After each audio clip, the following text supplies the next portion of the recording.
भाइयों और बहनों नमस्कार। आज मैं लेकर आया हूँ अपने उपन्यास माँ जोगणिया का भाग 20। कोटा से लगभग 100 किलोमीटर दूर है जोगणिया माता का मंदिर। अरावली की पहाड़ियों के ऊपर माल पर्वत पर विराजमान माता जन जन का कल्याण करती है।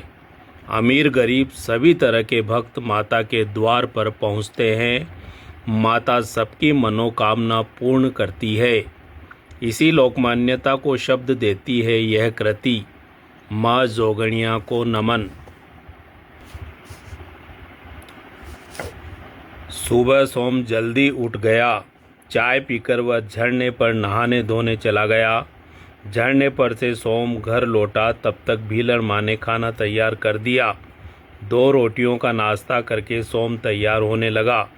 बैग में से निकाल कर उसने स्वच्छ सफ़ेद रंग के कुर्ता पाजामा पहने। फिर उसने सिर के बालों में तेल डाला और परेंडी पर लगे हुए कांच में देखकर बाल संवारने लगा। सोम को आज इस तरह सजते संवरते हुए देखकर मुस्कुराते हुए भीलड़ माँ बोली, सोम बेटा, लगता है आज कोई ख़ास बात है जो तू इस तरह सज संवर रहा है। ऐसी कोई बात नहीं है माँ, आज नवरात्रा का पहला दिन है। शहर के बड़े बड़े लोग माता के दर्शन करने आते हैं। मांगू बाबा ने कहा है कि सबको साफ सुथरे कपड़े पहन कर आना है। मुझे तो लगता है बेटा कि आज तेरा कोई खास अपना माता के दर्शन करने आ रहा है। मेरी कोई खास अपनी तो तुम ही हो माँ।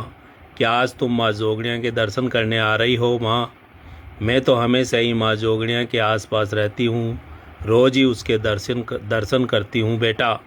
फिर मुझे उसके मंदिर में आने की क्या आवश्यकता है? तू उसके दरबार में जा बेटा। मुझे तो जंगल में जाना है, तेरी पढ़ाई के लिए रुपयों का इंतज़ाम करना है। ठीक है माँ, मुझे आशीर्वाद दे कि आज मैं ऐसा गाऊँ कि जन जन के में माता की भक्ति का संचार हो जाए। मेरे गीतों को सुनकर श्रोता झूम उठे। यह कहते हुए सोम भीलड़ माँ के चरणों में झुक गया। मंद मंद मुस्कुराते हुए भीलड़ माँ ने सोम के सिर पर हाथ रखा। माँ जोगणिया तेरी इच्छा अवश्य पूरी करेगी बेटा। भीलड़ माँ से आशीर्वाद लेकर सोम घर से बाहर निकल गया। तेज कदमों से चलता हुआ वह मांगू बाबा के घर पहुँच गया। वहाँ उनकी भजन मंडली जमी हुई थी। हारमोनियम मास्टर नारायण काका, ढोलक उस्ताद मदन राव, तानपुरा ज्ञाता दयाल महाराज, बांसुरी वादक मोहन भट्ट और मंजीरों के मतवाले कजोड़ और कालू। सोम को देखकर सब प्रसन्न हो गए। बीच में बैठा कर सब उससे हंस हंस कर बातें करने लगे। थोड़ी देर बाद ही पूजा पाठ करके मांगू बाबा घर में से बाहर निकले। अपना अपना साज उठाकर सब उठ खड़े हुए। सोम ने नारायण काका का हारमोनियम उठाकर कंधे पर टांग लिया। मांगू बाबा ने लाठी पकड़ी और घर से बाहर निकल गए। सब लोग उनके पीछे चल पड़े। कुछ ही समय में मांगू बाबा की भजन मंडली मंदिर के द्वार पर पहुंच गई। सबने अपने पैरों के जूते चप्पल उतारे और सीढ़ियां उतरकर नीचे पहुंचे। कजोड़ ने मंदिर के सामने बरामदे में दरी बिछाई। अपने अपने साज उठाकर उन्होंने दरी पर रखे। फिर गौमुखी से निकलते हुए झरने में आकर सबने हाथ मुँह धोए। मंदिर में आकर एक एक ने माँ जोगणिया को ढोक लगाया। फिर सब बरामदे में बिछी हुई दरी पर आकर बैठे। अपने अपने साज को वे बजाने के लिए तैयार करने लगे। दिन चढ़ने के साथ ही मंदिर में भक्तों की भीड़ बढ़ने लगी थी। सुबह के 9 बजने वाले थे। पुजारी बाबा आरती की तैयारी कर रहे थे। मांगू बाबा ने आज की बैठक का शुभारंभ गणेश वंदना से की। गाओ गणपति जगबंदन, आओ गजानन पार्वती नंदन। माइक पर गाते हुए मांगू बाबा का स्वर दूर दूर तक मंदिर परिसर में लगे लाउड स्पीकरों में गूंजने लगा। ढोलक की थाप के साथ हारमोनियम और बांसुरी के सुरीले स्वर वातावरण में भक्ति रस का प्रवाह करने लगे। मांगू बाबा की बगल में बैठा हुआ सोम पूरी तन्मयता के साथ मंजीरे बजाने लगा। उसकी दृष्टि बार बार मंदिर की सीढ़ियों पर जाकर पड़ती थी। सीढ़ियों पर उतरने वाली भीड़ में सोम की नज़रें श्रेया व उसके मम्मी डैडी को तलाश कर रही थी। थोड़ी देर बाद ही सहसा वह चमकते हुए वस्त्रों में श्रेया व उसके मम्मी डैडी को देखकर सोम चौंक पड़ा। सीढ़ियों पर नीचे उतरती हुई श्रेया को देखकर सोम रोमांचित होने लगा। उसके अंदर हर्ष की लहर दौड़ गई। कुछ समय बाद ही मांगू बाबा का भजन पूरा हो गया। माइक सोम को देते हुए मांगू बाबा बोले, ठाकुर साहब पधार गए हैं, अब आरती शुरू होने वाली है। आज माता की आरती तुझे गानी पड़ेगी सोम। कौन से ठाकुर साहब पधार गए हैं मांगू बाबा? चित्तौड़गढ़ के ठाकुर माधव सिंह जी आ गए हैं सोम। ठाकुर साहब माँ जोगड़िया के अनन्य भक्त हैं। नवरात्रा के पहले दिन वे स्वयं अपने हाथों से माता की आरती करने यहाँ अवश्य आते हैं बेटा। मेरा गला ठीक नहीं है, आज तुझे ही माता की आरती गानी पड़ेगी। जैसी आपकी आज्ञा मांगू बाबा, मैं पूरी तन्मयता से माता की आरती गाने का प्रयास करूँगा। आपका आशीर्वाद मेरे साथ है। मांगू बाबा ने अपने हाथों में लगा हुआ माइक सोम को पकड़ा दिया और सोम के हाथों में लगे हुए मंजीरे अपने हाथों में ले लिए। सोम ने झुककर अपनी बगल में बैठे हुए हारमोनियम मास्टर नारायण काका के कान में अपने लिखे हुए गीत का मुखड़ा सुनाया। नारायण काका ने मुस्कुराते हुए गर्दन हिलाई और हारमोनियम पर माता के स्तुति गीत की धुन बजाने लगे। इसी समय मंदिर में आरती शुरू हो गई। शंख और घंटियां बजने लगी। ठाकुर माधव सिंह अपने हाथों से माँ जोगड़िया की आरती उतारने लगे और उनकी बगल में खड़ी हुई श्रेया व ठकुराइन सोना देवी हाथ जोड़कर माता की स्तुति करने लगी। मांगू बाबा का इशारा मिलते ही सोम ने माइक का स्विच चालू कर दिया और दूसरे ही क्षण सोम की ऊंची आवाज़ में चारों तरफ माता की स्तुति गीत के बोल गूंज उठे। जय जय माता जोगणिया, जय जय माता जोगणिया, जन जन आए तेरे द्वारे, धावे तुझे सारी दुनिया।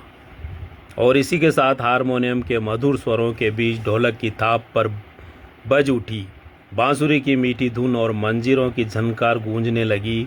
सोम मधुर आवाज़ में माता का स्तुति गीत गाने लगा। मंदिर में उपस्थित सारा जन समुदाय गीत के बोलों को सुनकर माता के भक्ति रस में डूबने लगा। भीड़ में से निकलकर कुछ स्त्री पुरुष मंदिर के सामने आंगन में आ गए और ढोलक की थाप के साथ नाचने लगे। गीत के बोलों को सुनकर आरती करते हुए ठाकुर माधव सिंह की भी माता की भक्ति में लीन हो गए। उनकी आंखों में देवी के प्रति अगाध श्रद्धा का पानी छलछलाने लगा। लगभग पौन घंटे बाद आरती का समापन हुआ। माँ जोगड़िया की जय जयकार से आसमान गूंज उठा। आरती की थाली को नीचे रखकर ठाकुर माधव सिंह माता के चरणों में नतमस्तक हो गए। मंदिर में उपस्थित सारा जन समुदाय माता के चरणों में ढोक लगाने आगे बढ़ने लगा। पुजारी सबको आरती देने लगे। एक व्यक्ति माता का प्रसाद बांटने लगा। आरती का ताप दोनों हाथों से हाथों और मस्तक पर लगाकर ठाकुर माधव सिंह बोले, पुजारी जी, आज तो आरती में आनंद आ गया। माता की आरती गाने वाला वह व्यक्ति कौन है?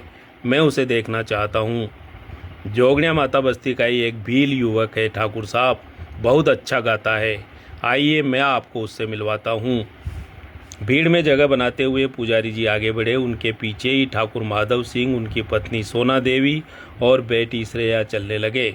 मंदिर के सामने लंबे चौड़े प्रांगण को पार करके वे बरामदे में बैठी हुई मांगू बाबा की भजन मंडली के नज़दीक पहुंच गए। सोम की ओर इशारा करके पुजारी जी बोले, ठाकुर साहब, यही वह लड़का है जो अभी माता की आरती गा रहा था। वाह बेटा वाह, कमाल का गाया है तुमने। माता के स्तुति गीत को सुनकर मैं अभी भी अभिभूत हो रहा हूँ। धन्यवाद ठाकुर साहब।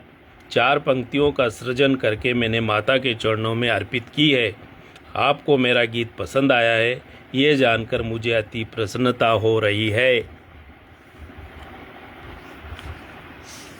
इस गीत के रचयिता भी तुम हो, ये तो और बड़ी बात है। तुम्हारा क्या नाम है बेटा? इसका नाम सोम है डैडी। ये मेरे साथ चित्तौड़गढ़ के कॉलेज में पढ़ता है। श्रेया सिंह के इन शब्दों को सुनकर सब चौंक पड़े। ठाकुर माधव सिंह के मन की प्रसन्नता और बढ़ गई।